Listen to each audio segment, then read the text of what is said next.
Hey everybody, good morning. Quick stop here at Barista Parlor. Got our brain juice. Got a very fun day planned. We're gonna go pick up the C8, do a little bit of driving with it. We didn't get to do that last time. We just did the pickup, which was very cool. It's fun to get the thing wrapped and finally back here in Tennessee. So today we thought we'd take it out and give you guys a little more information on what C8 I got and what I think of it. Let's get in here and get this thing.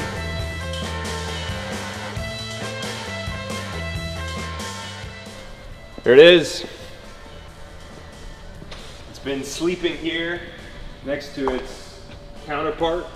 I don't know if you, have you seen this, Brian? Have you seen the 1LE since I had work done on it? I have not. So I got a, we're supposed to be talking about the Corvette, but I sent this to Hennessy and it's super cool now. It was really cool before, but I put the 850 package on it from Hennessy. They did a really great job. They basically rebuilt the engine, upped the power a bit, and now it's like, I think this thing's like a stock car. Like we should actually probably take this out. It's super cool. Cause I know you just come over here. I know you haven't heard this. Real quick, we'll start this out. Oh, we're not in England. It's his first day, ladies and gentlemen. Too excited to start it.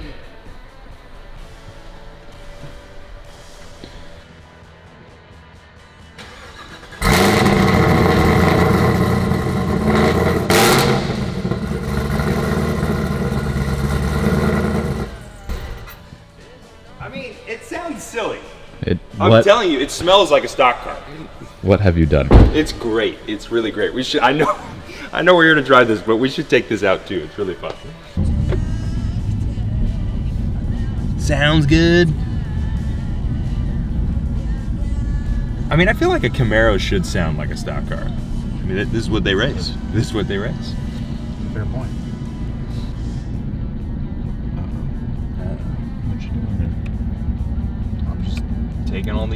Taking all this traction off, all this crap. You want it in snow and ice mode, right? You're gonna want snow and ice mode, especially when there's no snow and ice.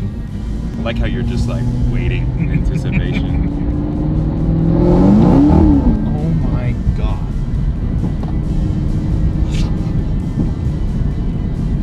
That's why you keep it in snow and ice mode. Oh my God.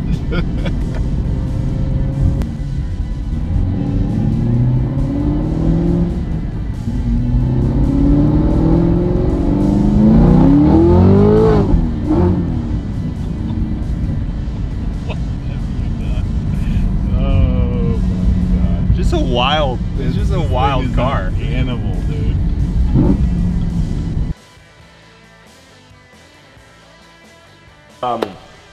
Yeah, so basically I drove the car down here. Drove it once while in Nashville, so this is gonna be my third drive out. So I'm gonna tell you a little bit about the car, what I thought of it.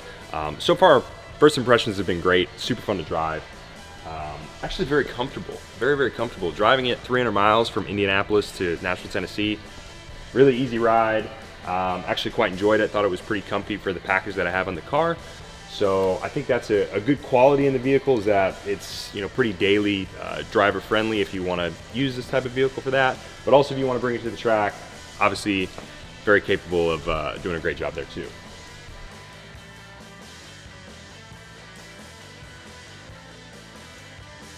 Fun fact, we're gonna fly a drone today. We've never done that.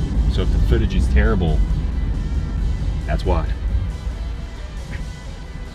If it's incredible. If it's incredible, you can tell Brian good job. Yeah, I find this car to be, it's a lot more tame, it's a lot less raw than the Camaro, the Z51 1LE, but you know, the 1LE version of the Camaro is supposed to be kind of the most extreme. You know, whereas this is the first year introduction for this car. It's the, you know, the base Stingray. This does have the Z51 package, so it is sort of the, you know, the greatest of this version. But you know, I'm sure Chevrolet, I know Chevrolet is going to be working on sort of an extreme track version of this car. So, you know, definitely feels a little bit more subdued than what we were just driving around in. But at the same time, I would say this car, for me, the first impression was it's very comfy, like very comfy to drive. I could see driving this car every day if that was your program. You know, if you're like, I don't know where you are or what you're doing or what your setup is, but if you wanted the daily, this car, I think you could do it. You actually have pretty good trunk space. You have tons of space in what would normally be the hood.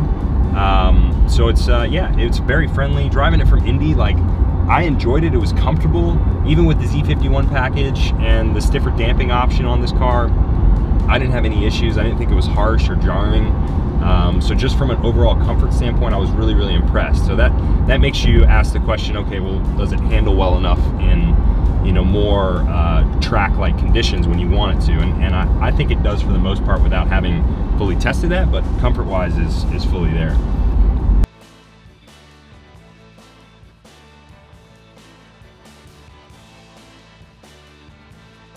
This mode dial. So I guess I'm in track now, which the exhaust kicked up a little bit its tune. I've not played with any of this stuff. I mean, you would think I've had the time in quarantine, but I haven't made the time to mess with this. So I'm still learning about the car. It's only got 400 miles on it. It's basically just got the trip from Indiana. It's still saying I'm not supposed to go above 4,500-ish RPMs, but I'm not gonna adhere to that. We won't get into it today. I don't know how I feel about the whole, you know, there's many different there's many different feelings on how you brake in an engine properly.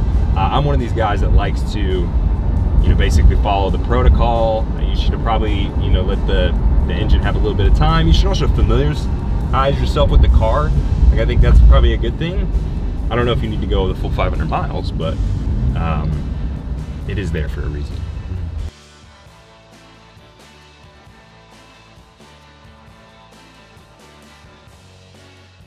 I've really liked the gearbox in this car.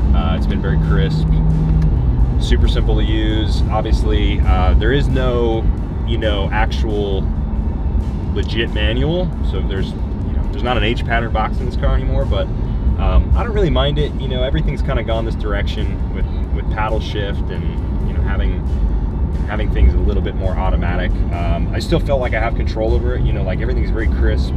When you get it in manual, it's responsive. It's not denying anything. It's not gonna let you get in trouble, but it also doesn't feel restrictive. It doesn't feel like I lose connectivity. So I think they've done a good job with the gearbox. It feels nice to me.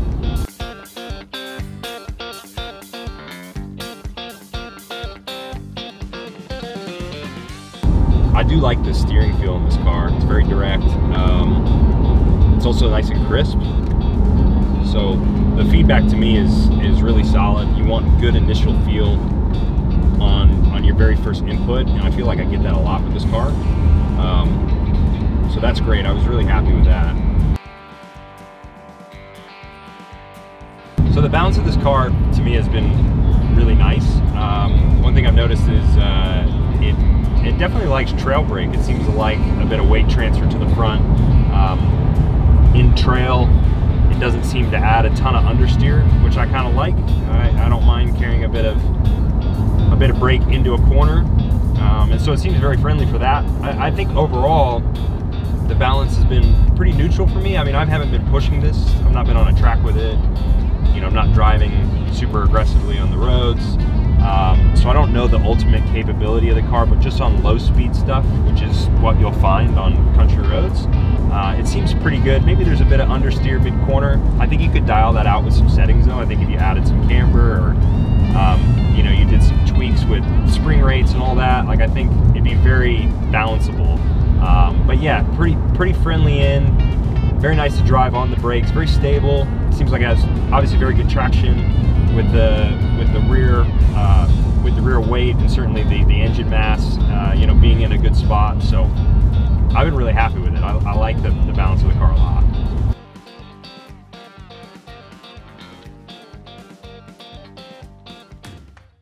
Okay, so let's quickly talk about specification. I didn't get to that in the last video. So this Corvette is basically fully optioned. It's the 3LT version. It's got the Z51 package. It really just depends on what you're gonna do with the car. I like the Z51 package. I think the upgraded brakes, so they're just larger rotors. You get a little extra cooling for the transmission. There's an extra radiator in there. I think that's important if you're running the car hard, either at the track or on just country roads, even if you're shifting a lot. Things get hot, so having that extra cooling capacity is always good. Suspension's slightly more improved. You get a more sportier suspension setup. The damping's more increased. It's got the lift kit on it as well, which is kind of nice. So the car's not crazy low, but it's low enough that you want to be able to lower the front, or raise the front, I should say, when you're going over a speed bump or anything like that. So just those little features I think are nice to have. If you don't want to spend the extra 5,000 bucks, I think it's okay. But for me, it was worth it. Everything else is on the car. I like the carbon flash options that were with it. So the front lip, the side skirts, the high wing spoiler. I actually think it makes the car pop a little bit better just from a line perspective. So that's why I wanted to put all that stuff on there. I was one of the lucky ones that actually got it as well. I think production was getting a bit tight. It was hard to get all of these produced because there was such a high demand for the C8. So I was one of the ones that was able to get these carbon kits. And then I went white. I think the white looks really good. The interior, I went with natural. I thought it paired really well with white.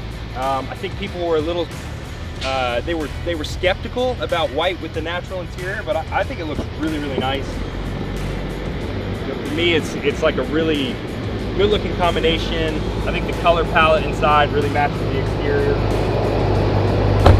And I love it. So I think the spec's nice. Tell me what you guys think. You don't have to get every option on the car if you don't want. I mean, the base C8 Stingray is going to be super nice, but some of the options that they have available straight from the factory are, I think, definitely worth the ticket. So in the back of the car, when you lift the rear deck lid, I don't even know what you would call this. I'm going to call it a deck lid. You know, it's obviously a mid-engine car, which is super cool, especially for this price point. Like, you can't buy a mid-engine car for $60,000, even if you option the thing out and it's 85 grand. You're not gonna get this level of detail. Some of the things that I really like is this deck lid has a soft close. So even just pushing it down, it will close for you softly. It's just a little detail thing that's really, really nice to have on a car that you wouldn't, I think, expect to get in a $60,000 car. But then in the engine bay, I did the appearance package, so you get some carbon fiber bracing. It makes it, you know, dress up a little bit better. The engine cover, I went with silver instead of red. I thought it paired a little bit better with the white. But I love it. The trunk space is really good, like surprisingly good. You have like a lot of room back here. You could put a couple bags, and then on the front of the car as well, you have some space to put some more stuff. So pretty impressed overall with how they jammed everything in here.